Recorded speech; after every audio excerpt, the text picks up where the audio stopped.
Hey listeners, welcome to another episode of Brown Girls Read podcast. This is your host Daman Khyati. And this is Khyati Thakur.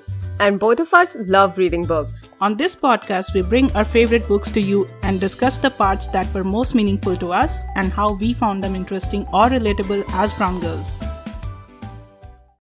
Today we are discussing Sparks Like Stars by Nadia Hashimi, a historical fiction set against the backdrop of Afghanistan politics in the late 70s, which highlights the tug-of-war between America and the Soviet Union that has led to the still ongoing war on terror. This book is also our September pick for the book club, so let us know on Instagram at Brown Girls Read Pod if you want to join in. The link is also in the episode description. And now coming to the book. When we decided to read this book, there was no way of knowing that we would be reading this book during this crisis in Afghanistan. I think in some ways that probably made Sitara's story all the more real. But before we talk more, let's still give an overview of the book. To give a little summary of the book, when Sitara was 9 years old, and she's the main protagonist in the story. So when she was 9 years old, there was a coup that happened in Afghanistan where the then president of Afghanistan and his closest family members and supporters were killed by the communists. Sitara's family, her dad, her mom, and her little brother were killed in this coup in front of her eyes. Sitara somehow escapes and through a series of events lands in the hands of Antonia, who works at an American embassy in Afghanistan. A lot of things happen in the middle, but finally somehow Antonia and Sitara end up together in the US, where Antonia becomes her legal guardian. The rest of the book is about how Sitara copes with her past, her depression, and her relationships in the United States. Nadia also touches on how immigrants felt after the 9/11 attack, how immigrants in general feel when something is happening in their countries of origin and the rest of the world around them is just unaffected. To me, that is what makes this book so realistic. In a lot of novels from South Asian or Middle Eastern diaspora, we see stories about molestation, war, and a life of sacrifices. But in this book, you see a girl who seems very realistic. In previous stories, these characters come to the US and they find peace. But in this story, it appeals to me so much because the Western world is not the answer. And that has been portrayed so well that yes, we come from those third world countries. And while the United States gives us a home, but we still feel for our people. We still worry about those worlds. And also we have to fit in the US. That's a huge pressure on immigrants. That's a huge weight on people. And that is what we see through Sitara's character as well. Yeah, a lot of books follow that white savior trope in some shape or form. And I agree with you. This book was refreshingly real to read because at no point Sitara was this hero who overturned the way things were, nor did her story end with her journey to the US. Because does it really ever end there? No. There's more and more for people to unpack throughout their lives. And Nadia has shown us the life of a war survivor, a child who saw things no child should have, and how no closure is closure enough, and how nothing resembles safety for them. And they have to live through this alone because people around them can't even remotely comprehend that horror. And we see this in her life, in her relationship with her boyfriend as well. No matter how she feels for him or if he loves her, she can't really trust him with her true story. It's really hard to find support in life as it is. Can you imagine doing that while surviving the trauma of a war? Yeah, that's so true. I don't think anyone can understand the lives of people who have gone through the trauma and now are living in the US or not in the US, like maybe they're living in like country. They've come out of that trauma and are living in different places. But I also want to say that, between everything that's happening in Afghanistan and what all Sitara went through, I was surprised by her bravery as a 9-year-old girl and her will to survive. It is unlike any other character in any other book that I have read. Through her, we see how amazingly well her parents had raised her and how incredible her father's wisdom was. At one point, when she was traveling from Afghanistan to Pakistan, she found herself thinking about her parents and how she's just a coward without them. And she was just like 9 years old. But then she thinks that maybe if she manages to feign bravery, she could actually become brave. And I was like, wow, it's so unlikely for a child of her age to think like that. Yeah, she did seem smart and mature, And I guess if you have read Nadia Hashimi's previous books, you would see that she really writes children's characters super well. And I also think that in real terms, if there was a kid like that, such an adversity would force any child to grow up overnight and become resourceful for their survival. That's so true. I have actually not read Nadia Hashimi's other books, but I'm now going to pick it up definitely. But yeah, that's very true because we can't even begin to imagine what war does to children, right? Like if we have never been from that world, it's just some distant stories to us, I guess. And what we hear is so different depending on where we are, right? Like people in US could hear totally different news and people in Russia could hear something else. And our point of views about the world are formed based on that. So we don't even get like an ounce of the reality to us. Yeah, that's very true. I guess like no one knows what really is going on in that place. And we also see everything from just from the news that's tailored or customized for our eyes to watch. But also since we are already talking about war, I guess one of the other things I want to talk about is the history of Afghanistan and everything that has happened there in the past decades. I was watching this documentary on Afghanistan as told by six women who spent their childhood and adulthood there and went through the times of this coup that Nadia talks about in Sparks Like Stars. Some or other war or civil conflict has been going on in the country since 1978. Actually, recently, it seemed like Afghanistan is slowly rising to its feet and there is some sort of peace in the country. And now what happened? Taliban entered Kabul and everything is again back to square one. And all this because of politics, just because of some people whose egos are threatened and they want to take revenge or oil or I don't know what else. It is so horrifying. Yeah, it's so chaotic. And I also watched the documentary. It's really hard to watch. Even when I try to look at it in a factual manner, from a historical point of view, it still made me so mad. The whole thing started with the power struggle of the big nations. The USSR invaded Afghanistan to take control of the area. As a response, the US was immediately threatened that this could make it possible for the USSR to take control over the oil of this earth. Fucking oil. How many wars have to start because of oil? And as you go through the history, you just see that people are used as puppets by one regime, then by the another for their own games in their conquest for power. Nobody actually cares about people. Yeah, and I don't think it's really about the oil. I think it's just about this mindset that our nation has to get this resource that's available before anyone else does. Otherwise, like we'll be left behind or something like that. I think it's just the Yeah, greed like of the people. the competition to be the world power or whatever, and that just starts by hoarding as many resources as possible. Like, why does US spend so much money on military and weapons just to remain a power, right? They could spend all that money on poor people, give that money to the people who are suffering because of a war they kind of started. But no, the money will just go towards weapons. And I guess that applies to all the countries. This is just the Yeah, greed whoever of. has power, it just comes from the same mindset. And like, doesn't matter whose ego it is that starts the war or whatever reason for starting the war is. In the end, like women and children are the one who get stuck in between all of this. Because even in Afghanistan, if you see, there was a time when the communists were ruling and rebels were fighting them. And women were stuck in between.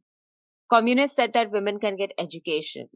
Rebels or mujahideen said that women have no rights. So women were being used as a tool to get both of their agendas forward, to keep the disagreement alive, and somehow it became like the reason to continue the war. And yeah, the state of women just remained horrific either way. Both sides kept using them in their political warfare, and nobody saw them as even humans. Going back to the documentary, I think it was Barkazai who said that the Mujahideen broke their hopes and dreams. And when you see that, you really understand the situation from the point of view of a person who has lived through these regimes, who is just done with communists and was hoping that the Mujahideen are actually fighting for them. But they never were. Their leaders, like politicians in several places across the world, only cared about their own personal glory or vendetta. It was heartbreaking to see how they took advantage of children who were orphaned by their wars to then brainwash them and turn them into Taliban. children and women are the ones who are always the most affected by wars, and they're the ones who are never the cause of it. It is so ironic and it is so fucking sad. I know, it's just so unfair. Like, the people who are not causing it are the ones who are suffering the most. And another thing is that, you know, every time something bad happens to a country, any country, politicians are so quick to make it a matter of either race, caste, or religion. After the 9/11 attack in the US, as mentioned in the book, the US put Afghanistan on the map because Osama bin Laden was apparently hiding there. And then the racial attacks began in the US against anyone and everyone who didn't look white. We have heard stories about Muslims and Sikhs being the target of racial slurs at that time. No one really thinks about what they must be feeling, how scared they might feel for no fault of their own. And this actually happened when COVID started as well, right? Trump was trying to portray China as the villain in this whole situation. And because of that, people developed anti Asian sentiments. There are some things that are continuously being used to create conflict between people. Oh, definitely. Religion is probably the top reason for conflict everywhere. Like in US, like you mentioned, after 9/11, suddenly Islam became the villain. Nobody understands the religion. Radical Islamism is different from Islam, but nobody bothers to pay attention. Same is true with India, where people are now confusing Hinduism and Hindutva, which are very different things, but nobody bothers to understand. And also, politicians feed on this because it's so easy to create conflict and get people riled up and do the dirty work for the politicians. Yeah, that's so true. Whether it's post 9/11 or what happened during COVID or what's going on in India, the people who are targeted, the people who are marginalized, they end up losing their businesses, their lives. Even if they survive, we can't even begin to imagine the effects of the trauma that they go through. Of course, like now in even in Afghanistan, because Taliban is in Kabul now, at this point there are thousands of Afghan refugees in Pakistan and India and other countries who need help. And I was thinking, what can we as citizens of the world and humanitarians do for the refugees at this point? I think one of the most important things we can do is to force the leaders in places we live in to not close the gates, because I saw several countries are turning refugees away, which is horrible. So we have to keep writing to our representatives. We have to keep making calls so that action actually takes place. We are not sitting passively. Definitely. And I guess one of the other things that we can do is to work with organizations who are doing the important work of bringing these refugees to safety in whichever way we can. Maybe like we can donate some things. If we don't have money, let's just donate some things that we get out of the house and that could be useful to the refugees. Yeah, and at the very minimum, we can keep spreading awareness, whether on social media or just talk to your friends and family. Also, read and educate yourself on this war on terror, because there's also a lot of fake information which people try to get out there. And if you are interested in some books, we have shared some really good books on this topic on our Instagram. So go check that out. But do whatever you can in whatever capacity you can, because people need us right now. Yeah, these are sad times, and our hearts go out to the Afghan refugees and also to the people of Afghanistan who couldn't leave their country and are now stuck in the Taliban rule. And since this conversation started from the book Sparks Like Stars, in the end, Sitara also finds peace and hope for a better future. She finds closure and continues to work towards a better world, which I think is something that we can all do and should do. If you haven't read Sparks Like Stars, please do, because even though the book is based on a very sensitive topic, it definitely leaves us with a note of hope. Nadia's incredible writing is so captivating.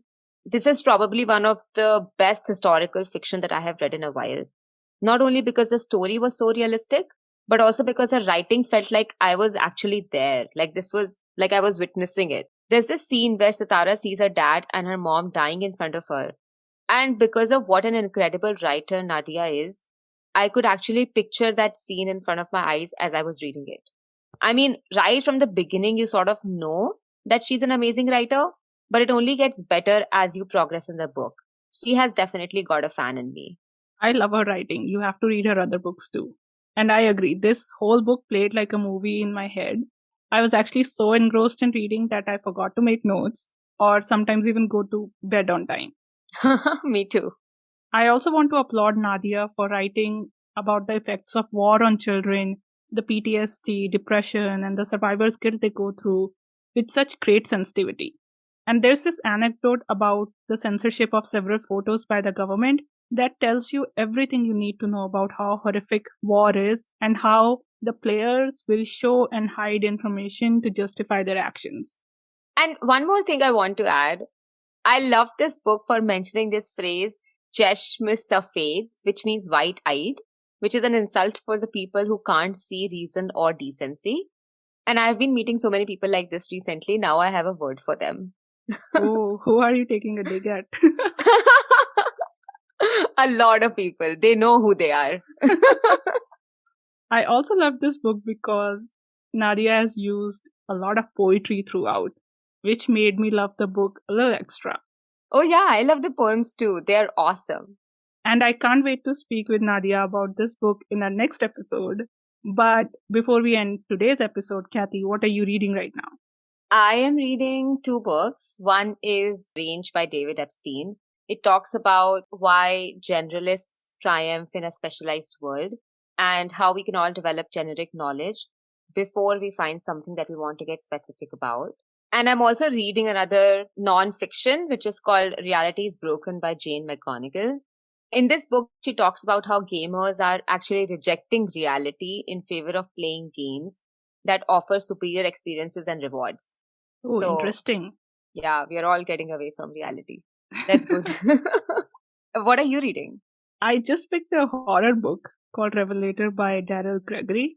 I've never read a horror book, or I don't remember it, so this should be interesting. And you know the best part? The ghost is called Ghost Daddy.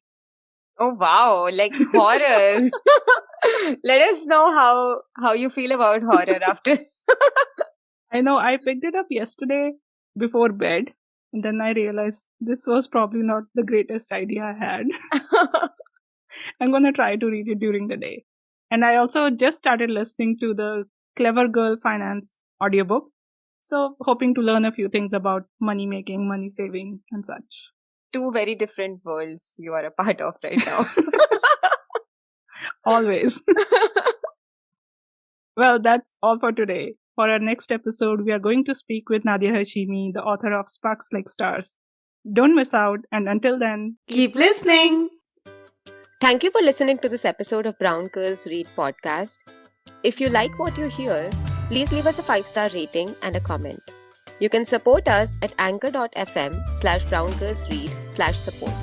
Your support will allow us to continue this podcast and bring more episodes to you. Don't forget to subscribe and follow us on Instagram, Brown Girls Read Pod, and Brown Girls Read 1 on Twitter. If you have book recommendations for us, you can leave us a comment or message on our social media, and you can also subscribe to us on YouTube for more content.